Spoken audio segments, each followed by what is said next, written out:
Welcome to another Chef to Chef live interview. This week, we are being visited by a bunch of New York chefs. We have Austin Braswell. He's from Blind Brook Club. We have Lorcan O'Connell from Old Oaks Country Club, Andrew Ladd from New York Athletic Club, and Leonard Phillips from Shenorock Shores Club. Chefs, thanks for joining me. I appreciate it.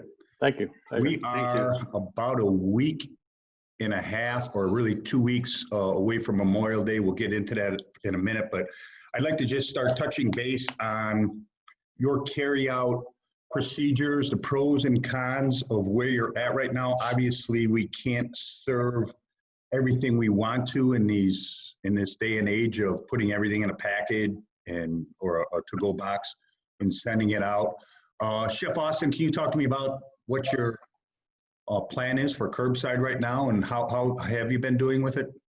Well, right now we're just going to start doing it. We're going to start this weekend. The club board has kind of wanted to keep the club as sanitary as possible, so we haven't really been allowed in until a couple weeks ago. And we were just slowly getting a few staff members, and we're going to start a golf lunchbox to go and a Memorial Day picnic pickup, which we're going to do this week. Are they talking about any to-go orders, a la carte, pickup boxes of any kind, packages? Right now, they wanted to start real slow and just keep me and one other person in the kitchen, and we have one front of the house staff that's just going to help deliver them to the outside area where they can pick them up either before golf or after golf. Since we're kind of a different club, a little bit slower than the other guys. So we're going to kind of see how that goes this weekend, and then we might expand to groceries or some pickups like that, especially masks or hand sanitizer. I've been slowly loading up the club with that as it comes in. It's been very hard to get. So we're looking good now.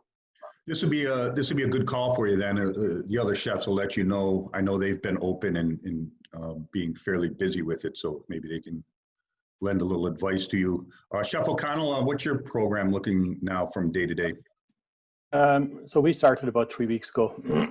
Initially, we were doing a lunch menu where you could call in up to 11 a.m., order your food for lunch, and then come pick it up at a designated time. And then our dinner, when we started out with dinner, it was 3 nights a week, and you had to order 24 hours in advance. This gave us time to prepare properly, but also so as we wouldn't have any waste or limited waste. We've since expanded that to same day ordering. We've gotten a very good response to it.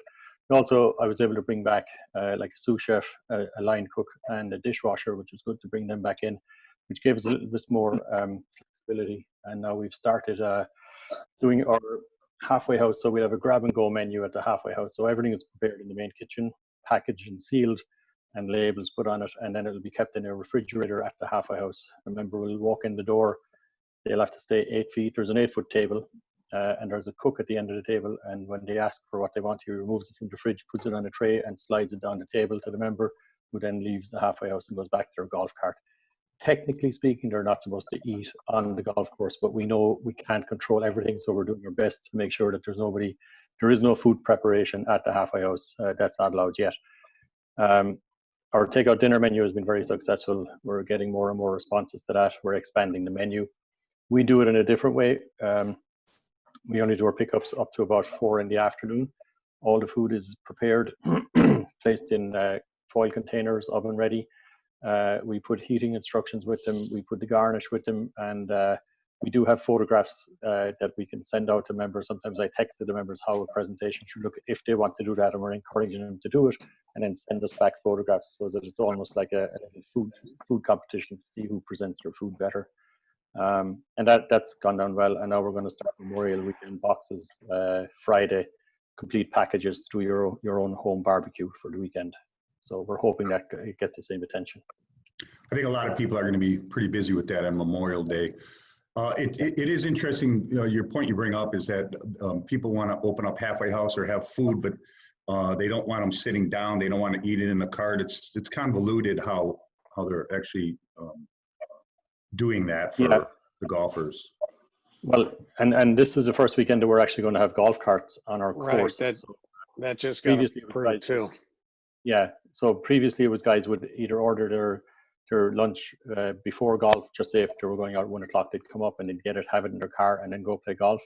Or as they were leaving, they would call, say, from 17, and we would meet them at the front door and put their bag of food into the trunk of their car for them.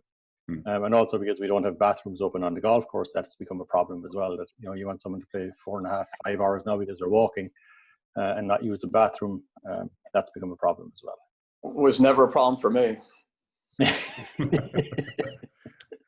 Chef Leonard, you want to talk about your food service right now, please? We just opened up this past weekend, Saturday and Sunday, to a huge crowd. We had 61 to-go orders on Saturday and a little over that on Sunday. We really over $10,000 of food sales for the weekend. The week before that, I brought the crew in. We did all of our sanitizing, put in all the protocols. It's amazing. Usually when you're trying to do food safety, it's a little difficult to implement these things, but when people think they could die, they listen a little bit more. So everybody's wearing their masks, everybody's wearing their gloves, they're washing their hands, they're doing all the right things, and it's very it's nice to see. The first service that we had, it was very smooth until we had about 20 to-goes at 6 o'clock, and we're doing a limited a la carte menu. We have 5 appetizers, 5 entrees. We have some lunch items, some salads, and some kids menu. And the first day there was a couple of glitches. Second day went really smooth. And the way we have the food runners that are taking the in the bags, running them out, and we have a table set up, 2 table setups. The runners put them on one table. There's another person out there. When the member comes up, they put it on the table for them to grab and take back to their cars. So it worked very well the first day. We're putting in Taco Thursday in addition to our menu this Thursday. And we do have a nice barbecue menu for 4 that we're putting out as well for Monday. Cool. Chef Ladd, you want to touch base? I know we talked to you a couple of weeks ago, but maybe update on your food service right now. Sure. So we started back in Easter. That was really our first to-go service, Easter weekend. And that was, some growing pains, a little bit of a learning curve there. But, now we're well into May, and this weekend is Memorial Day weekend. So we're kind of in our groove. So this Friday night, we're going to do a drive-in movie night. We're going to probably have, if the weather holds, about 150 cars in the parking lot. And we're going to show a movie. There'll be no food service related with the movie. No use of the bathrooms and no beverage service. But it's, we want to try and see if we can offer the members something. And then for the holiday weekend, we're going to be doing barbecue packages to go, raw product, raw steaks, raw burgers, raw hot dogs. And then we're also going to have a finished product that they can buy, potato salad, coleslaw, macaroni salad, stuff like that. Our to-go business has been pretty strong. Saturdays are our most busiest day. We usually sell out. So I'll usually come up with a predetermined amount of orders, and then once it goes, it goes.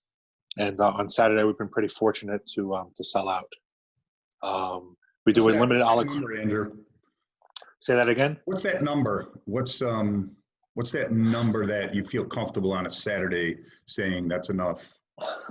Sure. So that number is around 50 for, we do like a theme package. So like on Cinco de Mayo, we did about 50. We do a prime rib night. We also have an a la carte menu that, we kind of have an unlimited supply, but these theme nights, been setting it around 50, especially if the weather's going to be good. Probably for Memorial Day, we'll probably double that just to be ready. That prime rib looked really nice, by the way. Thank you. Yeah, they really took advantage of that. And, we kind of lowered the price a little bit, trying to make it a little bit more price sensitive for the members, and really just, right above cost for us. Austin, I know you are just starting to open up, and you were touching base about possibly putting out some pantry items. Can Andrew or Lauren or maybe Philip talk about if you're doing pantry and how long do you think you're going to continue to do pantry into the future? How long until people feel comfortable going to the stores? What's your crystal ball telling you there? Yeah, well, we didn't decide to do any grocery stuff. We discussed it all right with the manager, but because we'd limited staff, and we only have probably, outside of the people in the kitchen, there's probably only 3 other people in the entire building working. So we don't have a big staff for running food. And the way our club is set up, our kitchen is really far distance from the front door. So we just decided it would not be a good idea for us. And we don't have a huge membership that live in our area. We have almost 50% of our members live in Manhattan. So we would have a very limited base of customer, basically, if you want to put it that way. So we decided not to do the groceries. Chef Philip or Chef Ladd? Well, our president's whole idea when this first came out, because I was really trying to push for to-go items, and he said we were financially sound. He wanted to keep closed for the time being, and all the local restaurants, businesses reap the benefits of that. And not, he said we didn't really need the money at the time, so that was his philosophy. So we never opened up for pantry, but we just recently opened up for a la carte dining to go. This will be our first weekend technically doing pantry. So, it's yet to be seen. We'll see if there's a need for it. We're going to even try and sell some charcoal and lighter fluid for the barbecues. I have it on hand. It's in inventory. It's here. So, we could technically make it real painless for the members to do one-stop shopping and get everything they need here at the club. But it's for this weekend, and we'll see how it goes. Cool. So we have a Memorial Day coming up, and we touch base on that a little bit. I think most people are putting together boxes and things that members can either cook at home, some proteins. Talk to me about future events here. We have invitationals, we have 4th of July's around the bend. Obviously, outings aren't in play right now, but have you discussed any of these events going forward past Memorial Day at the club, and what are some solutions that are being roundtabled here? Jeff Braswell. Yeah, we've talked about it and mostly have canceled everything. And the only idea we're kind of playing around with is if we do a small outing or something, and that sort would be a kind of a grab and go prepackaged lunch that they could take with them, since we're still waiting for dining guidelines and everything from the governor. So right now we haven't really planned on it, but to say we're not going to do it. So we're just waiting for guidelines from the state, and we'll take it from there. Chef O'Connell, anything around the boardroom by you guys? Yeah, I mean, some of our biggest days would be Memorial Day, Father's Day, and 4th of July. We do a big fireworks display on the 4th of July, and it's generally about 800 people attendance. We have a lot of space at the club. We have our terrace can seat about 375, and then we have a fountain garden, and we have an arbor garden below that again.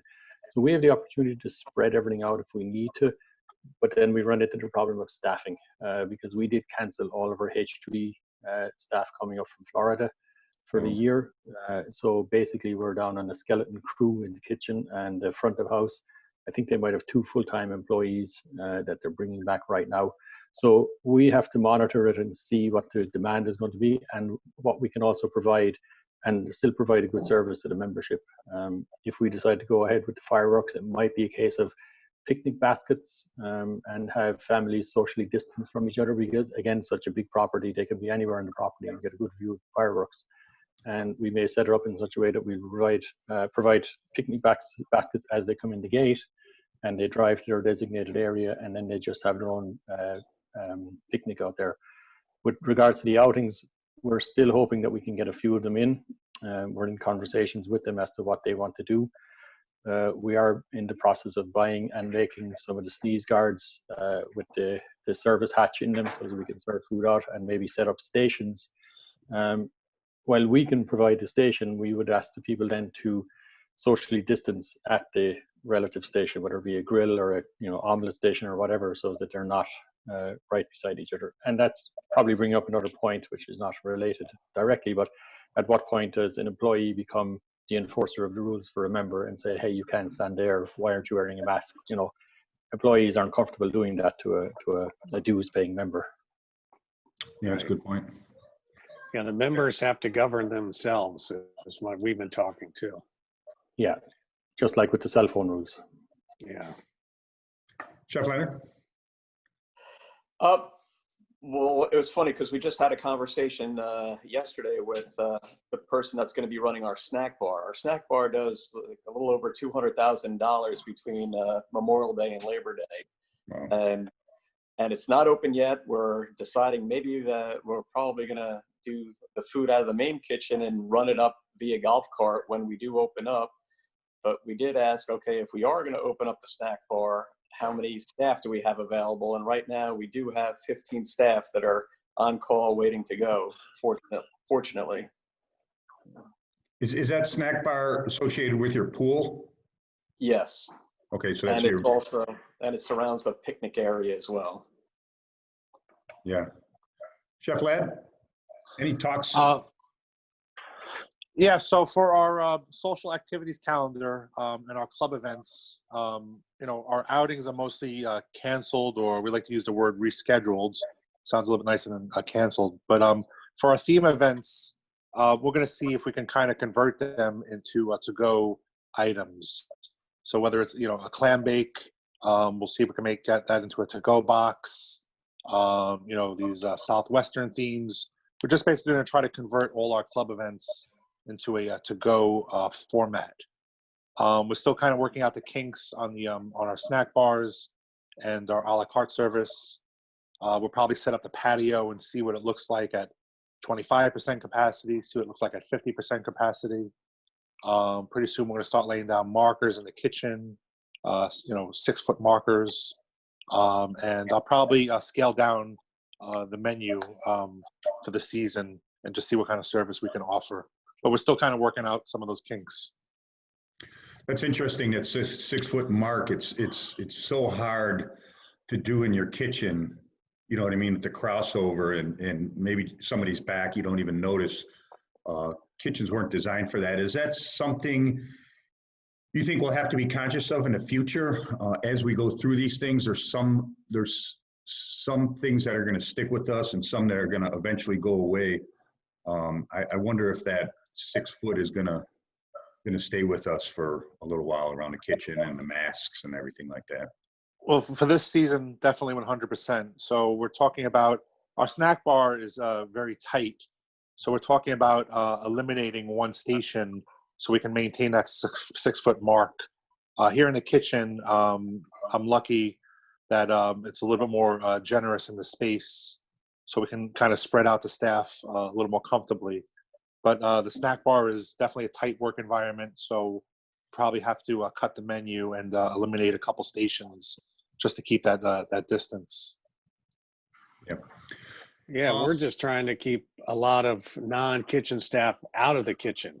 The people that come in for coffee and this and that. So we're trying to just keep the kitchen staff only ones allowed in the kitchen, just to keep that easier in a social distance. Yeah, and we also have the issue of, we're feeding our green staff, which there's like 17 of them. And then anyone that is, house or like house managers that might be working. So we have to feed them. It's easy enough to people in the house, but when the grounds crew come back to full force, which they're saying they will, we'll have like 32 people every day that need to be fed a lunch, which means I have to have one employee basically packaging meals and then leaving them downstairs at the back door when the green staff arrive and they can take it back to their own facility. Normally they would take it in large hotel pans and they would set up their own buffet for lunch. But because of all of this, they have to get individual meals. And if we do get back to having close to a full staff, it means that everyone has to be fed an individual meal and not like it used to be in the kitchen. It would just be, 6 hotel pans sitting in the steam table and it was a buffet style lunch for the staff, which will no longer be able to happen under these conditions. Yeah, it's interesting how the buffets just aren't going to come back anytime soon. And it was so easy to just hand the staff that when they walk in, just they're paying so they can bring it down to the, the grounds too. Cafeteria. Eat the cafeteria, yeah. And it's so true. And you figure you've got everything covered, and then you've got all these outside people coming into your kitchen. Everything's on lockdown. You're doing all the right things, and then all of a sudden, you've got your guy that's delivering the produce says, "Can I use the bathroom?" Like, what are you going to say to the guy? It's like, You gotta say no. like, yeah, I don't know. Those guys have a tough enough job, so we just you sanitize after them. But like, it's just, are you kidding me? But Yeah, our protocol is that when sorry, Lenny. We've set the protocol that when the delivery driver shows up, my number or the kitchen number is on the back door, and they have to call that, and then one of us goes down and checks in the delivery on the loading dock. We try to make it that the driver does not enter the building at all, and then we take the delivery in from there and bring it up on the elevator, just to minimize any interaction of people that we don't know coming into the building. Chef O'Connell, you brought up a good point about just the packaging and everything. So your grounds crew alone, if you start feeding 17 people times 5, and it just, you have 100 to-go boxes every week just for them. What have we learned? What have all of you learned in the last, Chef Braswell, you're just kind of opening up now, as you said, but your packaging, have we figured out, gotten over the hump with the packaging? Are you comfortable where you're at? And have you found better solutions in the past weeks for that? Yeah, it's funny, the first week we did it, we had a couple of issues because we were doing stuff. We were using plastic clamshells for certain items and putting them in paper bags, and you don't realize how sharp the edge on a plastic clamshell is until it rips through the paper bag that you put in a member's trunk, and then their food is all over the trunk of their car, which is exactly what happened on one order that we had. It might have been the second order that went out. So we said, all right, let's reevaluate this. And we eliminated as many of the plastic clamshells as we could to begin with. And then instead of double bagging the paper bags, we just started using boxes. And our purchaser was able to find a really good cardboard box that we just put together ourselves. And it basically, the largest order that we were putting out could still fit in one box, which was really good for us. It made it secure in the trunk of the car as well, which is something you have to consider, that if you're placing it in the trunk for the member, you have to make sure that it's not going to fall over and during the meal. And then with regard to the packaging, we use like EcoBox for a lot of the cold items, the salads, wraps, and lunch items. And then a lot of aluminum foil pans for the items that will be reheated, because we want to make it so that they can just pop it straight into the oven without having to use any of their own pans at home. And like I said earlier, we do include some garnishes and relishes and stuff which they can finish off the dish themselves. So the presentation of it when they open the container is important, so that they can see how their meal is going to look when they finally go to put it on their plate. Chef Leonard, how's your packaging going? We're using right now we're using a 9-inch clamshell compostable packaging for all the sandwiches, the burgers, the wraps, calamari, all that other stuff. And then we have the 9-inch round black combo. It's a 48-ounce black bottom, clear top that's microwavable. And all the sauces are going on the sides as well. Everything on the side, all the garnish inside of it. And it seems to be doing pretty well. Everything's stacking up really nice in the bags. And we're doing well with it. One of the things, if somebody wants a side of fries, I'm putting it in a 7-inch black container, which seems like a big waste. So we've got to figure out another solution for that. All the salads are going into those 30-ounce compostable bowls with it. That's working out really well. And we're getting there. We need to make a couple of tweaks here and there. It's just, of course, it's going to be a learning process. And I've already reached out to my guy to see if we could find some new alternatives for a couple of other items. Anything new come by your door, Chef Lad, package-wise? Not so much new in packaging. I mean, we just have to get really creative and just really think it through. I put a chicken Milanese on the menu, and I'm packaging the salad separate than the chicken. So it's actually 2 parts to one entree. For the holidays, for Easter, for Mother's Day, I'll enclose reheating instructions on some of the dishes. so the members are comfortable reheating it. We did a southern night this past weekend, so we did some fried chicken. I got actual buckets, wax line buckets that you can put fried chicken in. So that was kind of fun. For this weekend we have the movie night, so I'm trying to get some paper movie boxes to put homemade popcorn in. So just trying to have fun with it, Cool. and just trying to make it work. Has the state banned any styrofoam or anything like that you guys are aware of? Have they limited you on things you can use or no? I think we really have to worry about our membership, because I think they're the biggest driving force on that. They don't want to see styrofoam. They want those avocado straws. They want all that stuff. So we're pretty much guided to our members, and not with and they're probably more stricter than the state is. I think it's only New York City that has all the super regulations. There it is. Okay. Social media. A lot of clubs are posting to their members day of, hours before service, about what their special is, whether it's box or their menu items. Can you chefs talk about what you're doing social media, if not personally yourself, the club in general? Maybe Chef Ladd, if you want to start us off, please.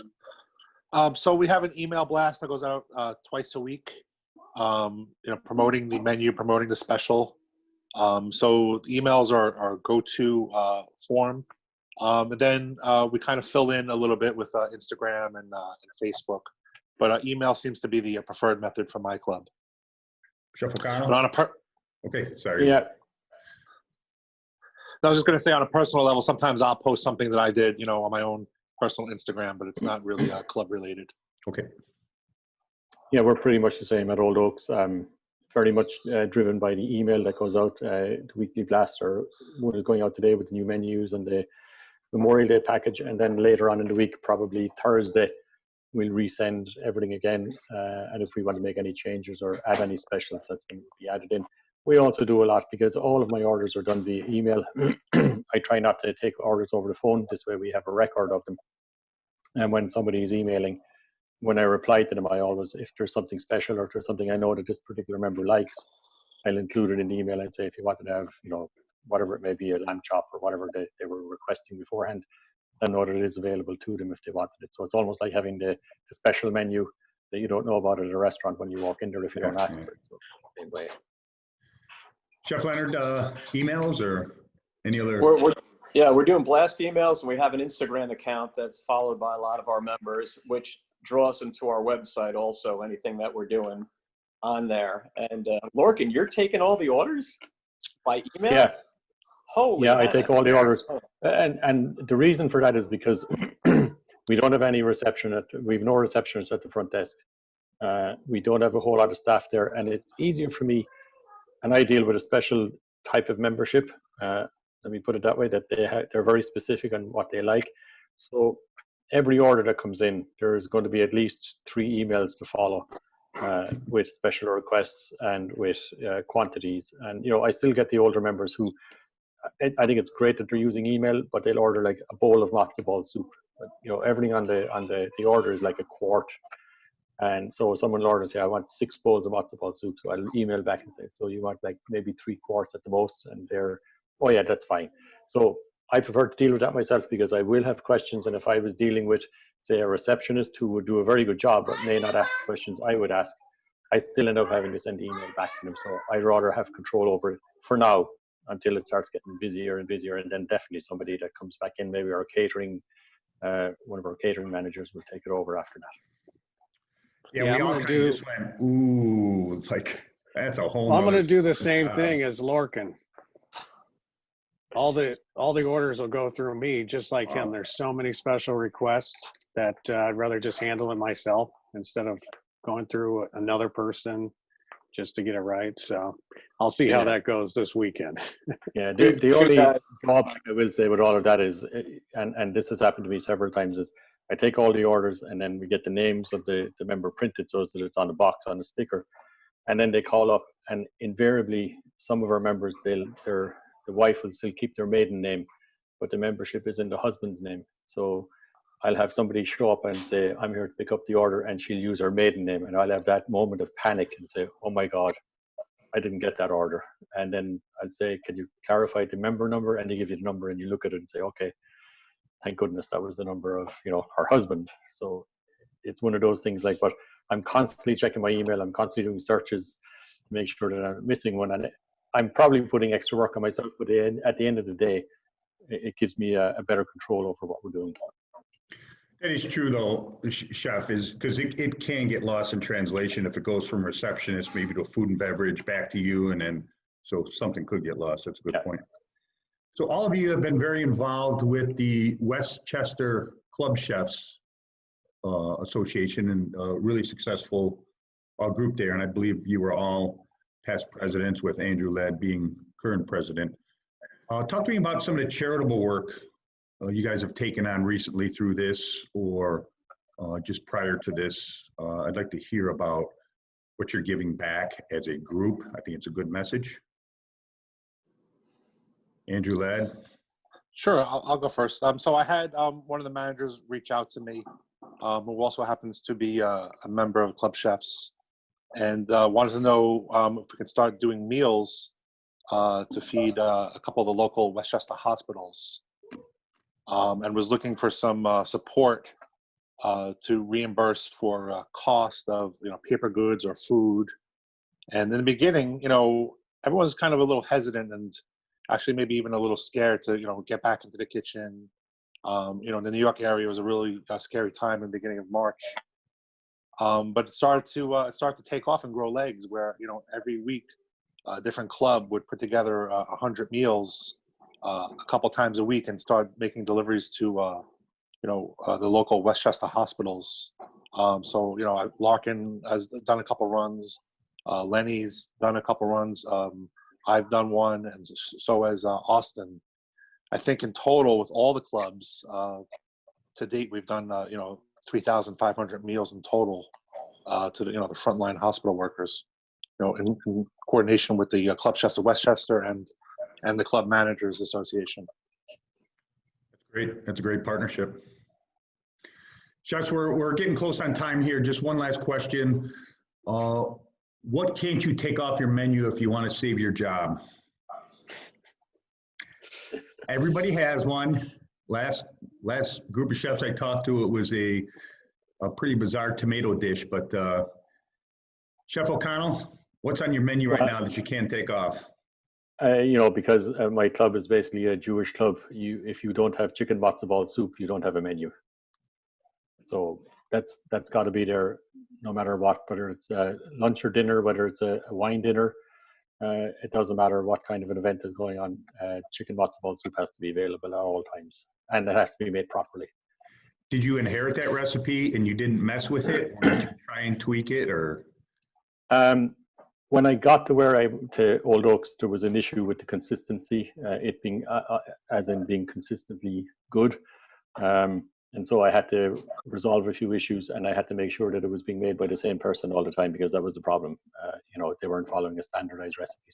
So basically, starting with the chicken stock, making the stock the same way all the time in a pressure cooker alleviates a lot of the issues, and we were able to manage that pretty quickly. Chef Braswell, what's on your menu that you can't take off? I would say our most famous is fresh Dover sole, and we serve it for all the dinners, and I have to literally have one per reservation, because I could sell 30, 40 a night.